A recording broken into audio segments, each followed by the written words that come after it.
Boa noite, mais uma vez, né? Paz de Cristo a todos. Vou compartilhar um pouco do que Deus tem falado comigo essa semana. Desde sábado, para ser mais exato, né? Depois da casa de passagem.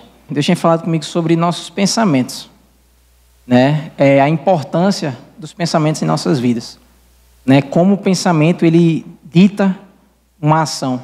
E não precisa abrir, mas tem um versículo que ele é mais ou menos a chave de um livro que eu li, poucas páginas, né? Mas esse pouco que eu li, Deus, cada dia ele vem ministrando mais forte no meu coração, né? Que é a parte A de Provérbios 23, versículo 7, que diz assim: assim como o homem imagina em sua mente, assim ele é.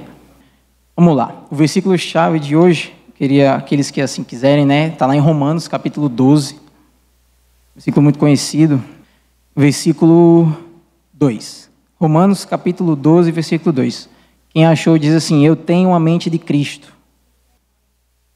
Amém. Romanos, capítulo 12, versículo 2 diz assim: não imitem o comportamento e os costumes deste mundo, mas deixem que Deus os transforme por meio de uma mudança em seu modo de pensar, a fim de que experimentem a boa, agradável e perfeita vontade de Deus para vocês. Né? Outras versões dizem assim: não se amoldem aos padrões deste século, né? Os padrões deste mundo, mas transformai-vos pela renovação da vossa mente. Psicologicamente isso já foi comprovado. Uma ação, antes de ser ação, ela já teve um pensamento gerado em nossa mente. E nós podemos ver que, como eu falei no início, o quão importante é os nossos pensamentos. E uma frase que me impactou bastante nesse livro é que diz assim: pense no que você está pensando. Antes de fazer algo, pense naquilo que você está pensando, naquilo que você já está planejando em sua cabeça, né, fazer. E esse versículo aqui nos remete a que nós não podemos nos moldar aos padrões deste mundo, mas transformar-vos pela renovação da vossa mente, né, através da leitura da palavra, da prática, para que assim experimentemos a boa, perfeita e agradável vontade de Deus, né? E voltando agora, psicologicamente já foi comprovado, como eu falei, e um exemplo que eu posso dar disso, vamos lá. Antes de você agir, tem que ter tido um pensamento. Um exemplo disso, um adultério, né? A pessoa que ela chegou a tal ponto, ela não decidiu do nada. Ela está assim, tranquila e tudo mais, e tal, vou ali, vou fazer isso. Não. Antes, em algum momento da vida dela, esse pensamento foi enxertado na cabeça dela e ela deixou com que aquilo ficasse e fosse se estruturando até chegar a tal ponto, né? Um exemplo de um homem ele simplesmente não vê uma mulher e vai e faz isso. Ele simplesmente pega um contato e assim constrói até chegar a tal ponto. Isso por quê? Porque em algum momento da vida dele ele deixou com que aquilo chegasse à cabeça dele, né? Isso pode ser interpretado como setas do inimigo, dardos inflamados, que ele lança na sua cabeça, você está bem tranquilo, e vem aquele pensamento que não condiz com a palavra do Senhor, né? O nome do livro, inclusive, é Campo de Batalha da Mente, né? Ele remete sempre que tudo começa na nossa mente, na nossa cabeça, né? E eu levo sempre para esse lado que, por isso que Cristo disse que nós temos que renovar a nossa mente, através da leitura da palavra, para que esses dardos não venham e fiquem, para que esses pensamentos não comecem com um pensamento e vai se construindo. Você não pense que vai vir um pensamento e vai ficar esse. Não. Vem um, aí no outro dia vem outro, aí no outro dia vem outro. Todo dia é uma constante batalha na sua cabeça, né?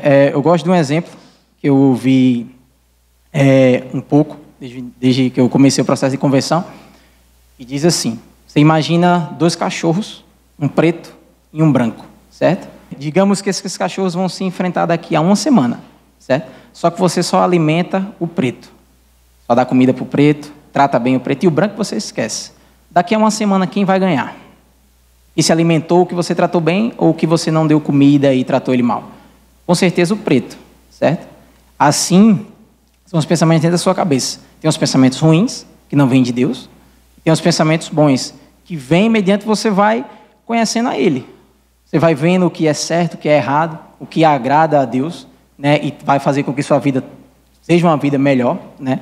Você se permita ser transformado, e então, futuramente, quem vai ganhar? Né? Com certeza o que você está mais alimentando. Amém? Então, por que isso? Vamos lá. Estão entendendo? Vamos lá. Se eu pedir para vocês levantarem a mão direita, vocês podem levantar? Pronto. Vocês concordam comigo que antes de vocês levantarem a mão direita, seu cérebro ele pensou e deu uma ordem para o seu corpo, correto? Agora, se eu pedir para você se levantar e dar um beliscão no seu amigo do lado, você vai fazer isso? Por quê? Porque não vai ser bom, né, para o seu amigo levar um beliscão seu. Então, por quê? Porque você sabe que isso é errado, certo? Então, você concorda que antes de você fazer isso, né, seu ouvido, ele recebeu, né, um comando, ao qual, né, eu emiti pela minha voz, e você mandou para o seu cérebro, e você pegou e decidiu levantar o braço. Não foi isso? Então, tudo começa na cabeça. Amém? Estão entendendo aí? Amém. É como se fosse um algoritmo. Você tem que programar tudo para que, então, realmente funcione, conforme aquilo que você programou. Já imaginou se não tivéssemos cérebro? Como é que vocês iam levantar a mão? Por mais que vocês escutassem, como vocês iam levantar a mão sem o nosso cérebro? Para você ver o quão importante é o que se passa dentro da nossa cabeça. Né? Um outro exemplo disso, depressão. Não é de um dia para o outro. Depressão são uma ruma de coisas que acontecem na vida da gente e que, se a gente não se policiar, a gente acaba se entregando a esses tipos de pensamentos. Pensamentos são esses, pensamentos contrários à palavra de Deus. Pensamentos que nos oprimem. Né? Muitas vezes não precisa nem uma pessoa falar diretamente conosco. Basta que ela haja de alguma forma que a gente não esperou, aí do nada vem. Será que eu fiz alguma coisa? Aí você começa a pesar, e no outro dia, fulano fez isso, fiz isso com fulano. Começa, e depois tudo ao seu redor começa a desabar. Aí você, pronto, já foi porque eu peguei, fiz alguma coisa com fulano, e lá vai, sempre é um conjunto de pensamentos. Quando você pensar que não, você não sai mais de casa, você não fala mais com ninguém, certo? Você se tornou uma pessoa depressiva. Né? Tudo isso porque, em algum momento da sua vida, você deixou com que um pensamentozinho bem pequenininho se alocasse na sua mente. Amém? E como isso é importante na nossa vida. Nós estamos sempre nos policiando no que anda passando pela nossa cabeça. Né? Durante o dia, quando acorda, quando vai dormir. Porque com isso nós vamos ditar o nosso dia. Se você começa o dia dizendo que tudo vai dar errado, vai dar errado. Porque não é pensamento positivo, tá entendendo? A questão é que o quê? Você, com esse pensamento, você colocou no seu cérebro e simplesmente você não vai fazer as coisas direito, porque você já acordou meio que desanimado, tá entendendo? Você já não tem mais esperança ou crê que aquilo que você vai fazer durante o dia vai ser correto, vai ser como você esperava, simplesmente por conta de um pensamento que você já acorda com isso na cabeça. Né? Ao invés de pegar, abrir a palavra, ver que os pensamentos de Deus a nosso respeito são pensamentos de paz, pensamentos de bondade. Filipenses 4:8 nos diz que no que devemos pensar, tudo que é bom, tudo que é agradável, tudo que for de boa fama, digno de louvor, nisso pensai. Né? Será que Deus colocou isso na palavra porque não importa o que passa pela nossa cabeça? Claro que não. Por que será que ele também disse que nós temos a mente de Cristo? Né? Vamos lá em Tiago, capítulo 1.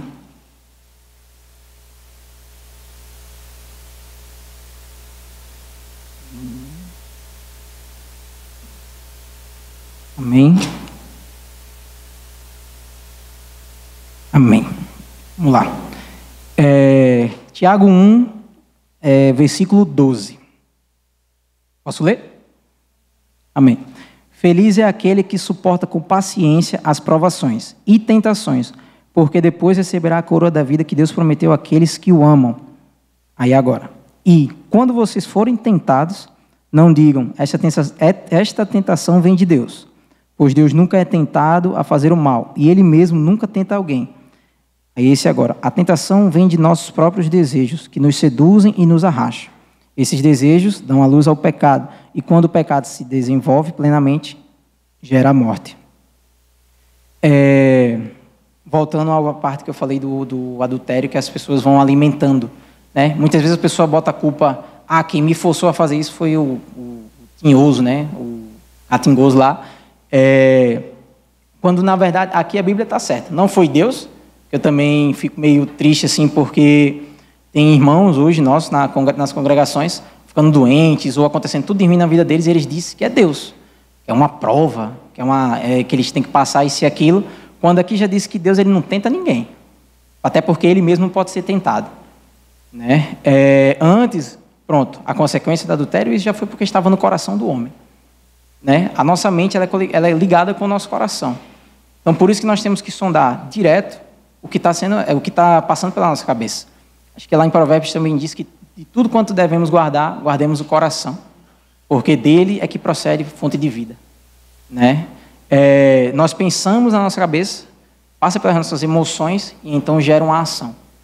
Então por isso que nós temos que estar vigilantes sempre com nossas ações. Será que se eu for fazer isso vai ser bom para o próximo? E o próximo também não é aquela pessoa que congrega com a gente. O próximo é a pessoa próxima do nosso lado. Qualquer um, no mercado, no cinema, aonde for. Será que se eu falar isso vai ser algo bom aos ouvidos daquela pessoa que vai ouvir? Né? Na nossa língua há poder de vida e de morte. Deus nos chamou para abençoar. Não para magoar alguém, não para amaldiçoar. Né? E existem duas culturas.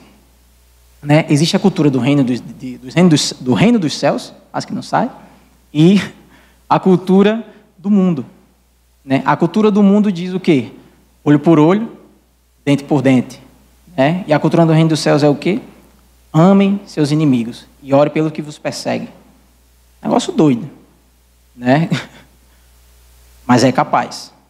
Antes talvez não fosse. Hoje é capaz. Porque nós temos o Espírito Santo dentro de nós que nos ajuda, nos auxilia. Se buscamos a palavra e renovamos a nossa mente com a palavra de Deus, tudo fica mais fácil. Vou dizer que é do dia para a noite. Cada um sabe o que passou com cada um aqui. Mas o liberar perdão, foi até algo falado, né, lá sábado, é muito importante. O pastor vive falando isso aqui. O que é a falta de liberar perdão sobre a vida de alguém que nos faz mal. Né? Mas, voltando para o assunto, existem essas duas culturas, a cultura do mundo e a cultura do reino dos céus. Jesus, quando ele veio estabelecer a cultura do reino, que era justamente fazer o próximo, fazer bem ao próximo, né? Mesmo que aquilo, você tem que fazer bem a tal ponto, que se você sabe que aquilo vai fazer bem para ele, por mais que você não faça para você, mas faça para ele, né? Porque você tem que fazer como se fosse para você, ao próximo. Você não vai querer que faça mal para você mesmo, né? A não ser que você seja um esquizofrênico, como o pastor vive falando. Seja um doido, aí você vai fazer mal para você mesmo. Mas se você tem a mente de Cristo, gente, não tem como você fazer mal para o próximo. Até porque se você fizer, eu tenho certeza que o Espírito Santo vai te caningar, não, mas ele vai lhe perturbar, até você ir lá e ter paz com ele. A não ser que você tenha alimentado o cachorro preto a tal ponto que cobriu a voz do Espírito Santo. Mas ele ainda fica falando, até você dar o ouvido para ele. Né? Exemplo disso está no filho pródigo. Uma parábola bem usada. Só que vamos trazer para os dias de hoje. Né? Vamos supor que nessa igreja aqui tem dois irmãos, né, em Cristo. Um há mais tempo, um mais novo. Aí, digamos que a igreja de Atos, né, que eles repartiam tudo entre eles e tudo mais, né, todo mundo era por igual. E o filho mais novo decidiu pegar e, rapaz, chegou para o pastor.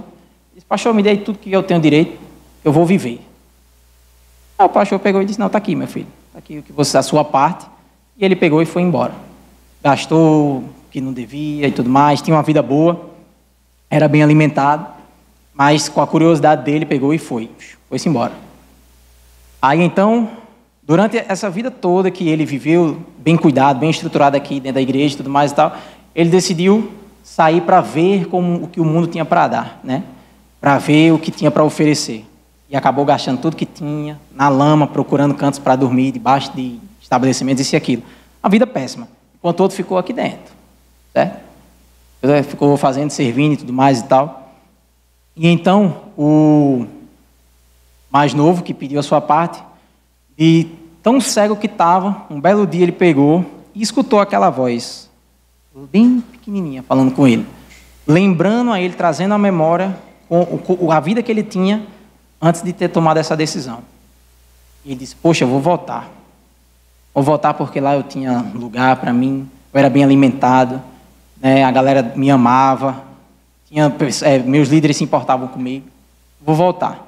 partir do momento que ele decide voltar, ele pega o pastor, quando vê ele, o abraça, dá de vestir, dá de comer, né? E vai fazer um culto de celebração porque o homem voltou. O que ficou, quando olha, já olha torto. Mas como assim?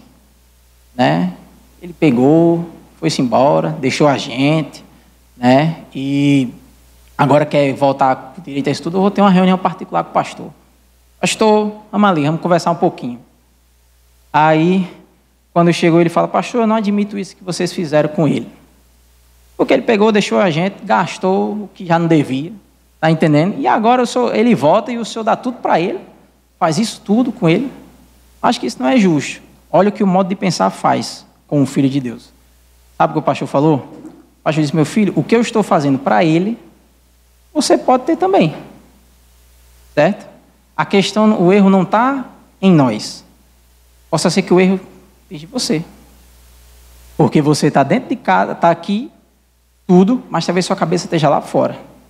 E ele, enquanto estava fora, voltou a mente aqui para dentro. Né? A importância de você saber que você é um filho amado de Deus, certo? Que independente do que, sei lá, ocorreu na sua vida, na caminhada, se você ainda está respirando, você ainda está com o olho aberto, você pode voltar correndo para os braços do Senhor. O Senhor é misericordioso, o amor dele é incondicional. O que é isso? É um amor que não muda, tá entendendo? Você só não pode ficar praticando, né? Mas teve uma situação que Jéssica estava comigo lá nas Americanas e o menino me falou justamente isso, né? Não, tô vendo aí se eu me conserto, não sei o que e tal. E você está vendo ainda o que eu... Vá, se conserte, peça perdão, só não faça de novo, né? Foi isso que Jesus falou, o quê? Para a adúltera, para a mulher que foi pega em adultério. Todo mundo querendo apedrejar ela, quando ele pegou, né? Falou aquelas palavras. Quando ela disse: ah, Senhor, obrigado isso aqui, ele disse: olha, vá e não peques mais, né? Então, voltando, vocês estão entendendo o que eu estou falando? Estou tentando passar aqui o que Deus me deixou no meu coração. Sobre a importância dos pensamentos, entender o que o mundo tem e o que é ser um cidadão do reino de Deus, né? E, para finalizar, justamente eu dei esse exemplo, porque muitas vezes, justamente, a gente está na igreja, a gente está escutando as palavras, o pastor prepara a semana de pregação aqui, a gente sai daqui no domingo e tal. Às vezes não chega nem a segunda, no domingo, quando você sai daqui, já acontece alguma coisa, né? E você tem que trazer à sua memória o que Deus ministrou no seu coração. Não só no domingo ou nas quartas, mas no que ele já ministrou desde o início, né? O pastor falou algo bacana, que diz que talvez seja a tarefa mais difícil. Não é, lembrar do que Deus prometeu, mas é lembrar do que ele já fez. Até aqui, né? Até onde a gente chegou, né? É uma tarefa que não é fácil. Não é fácil, porque, meu irmão, desde que eu ouvi ele falar, eu tenho tentado. Mas quando a gente começa a ver, poxa, Deus fez isso, Deus me fez isso, fez aquilo, e parece que o que ele prometeu você meio que esquece. E sente uma alegria tão grande por ele já ter feito tudo que você começou a lembrar, mesmo que seja pouco aos seus olhos, né? Porque o que Deus faz, meu amigo, a gente não tem noção do que ele faz uma coisa agora, mas já tem planos para o futuro, para lhe ajudar em outra coisa que ele vai fazer, e assim vai somando, e assim vai somando, de tal forma que quando você começa a lembrar, não tem como você ficar triste, dar lugar a pensamentos errados, né? Quão importante é a gente pensar nos nossos pensamentos. Pense no que você está pensando antes de fazer, antes de falar, né? Uma dica muito legal quando a gente está conversando com alguém, eu sempre levo esse versículo comigo, Tiago 1,19, fala que todo homem, pois, seja pronto para ouvir, tardio para falar. Agora, como diz meu avô, raça difícil é crente para ouvir. E a gente se enche tanto, não sei o que, já quer chegar nos outros atirando. Ouça a pessoa. Enquanto você está ouvindo a pessoa, fala com o Espírito Santo para ele pegar e direcionar uma palavra, que aquela palavra vai mudar a situação a qual aquela pessoa está se queixando. Amém? E o quão bom é quando a gente faz isso e a gente se esquece. Porque é muito bom quando a gente pega, Deus nos usa na vida de alguém e tal, e a gente esquece. Eu vou dizer o porquê. Porque muitas vezes, se a gente ficar com aquilo na cabeça, a pessoa vem agradecer, a gente muitas vezes traz a glória para nós. né? Aconteceu isso com aquela pessoa porque eu fui lá e fui usado. Eu fui lá e se não fosse eu, né, a pessoa não tinha melhorado ou acontecido isso na vida da pessoa. Aí por isso que é bom, a parte que eu falei, por isso que é bom a gente esquecer quando a gente é usado por Deus. Que aí a glória vai toda para Ele, a gente não fica com nada. Que toda a glória, toda a honra tem que ser dada a Deus e não a nós. Amém? Que Ele cresça e a gente diminua, né? Mas aí tem algumas coisas assim que Deus foi falando comigo em relação a nossos pensamentos, a cultura do reino dos céus e como é o que pode encher a cabeça de um filho, entender o que é um filho de Deus. Uma das que os cristãos são mais atingidos é a tal da condenação. Romanos 8 diz o quê? Que não há mais condenação para aqueles que estão em Cristo Jesus e andam segundo o Espírito.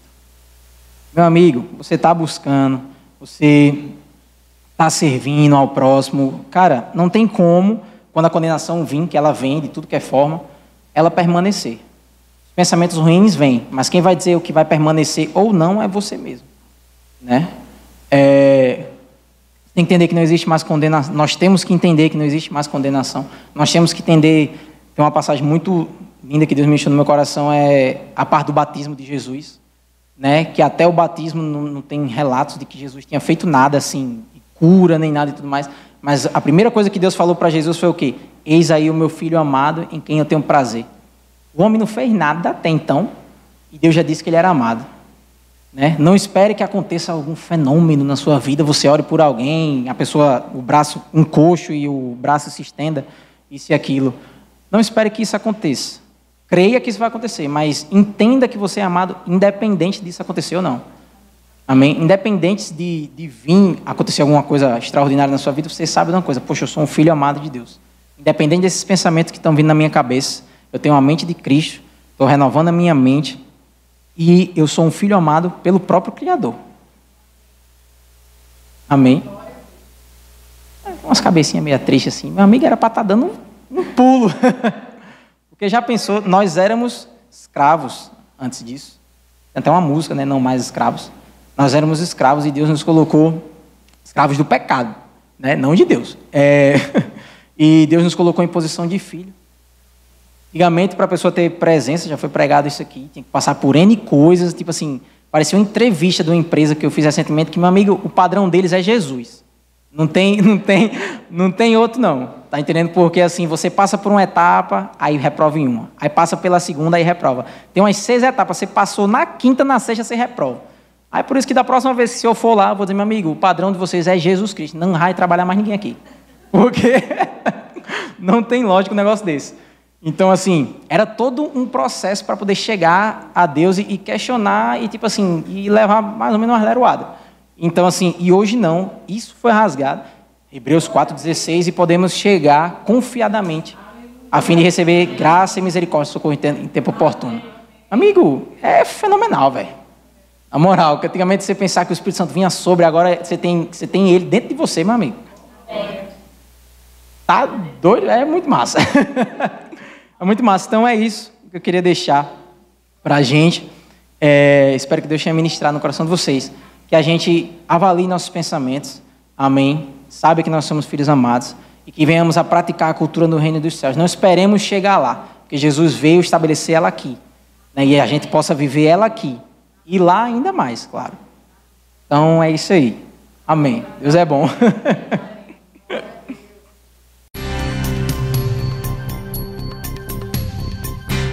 Essa foi uma produção do Ministério Internacional Defesa da Fé, um ministério comprometido em amar as pessoas, abraçar a verdade e glorificar a Deus. Para saber mais sobre o que fazemos, acesse defesadafé.org.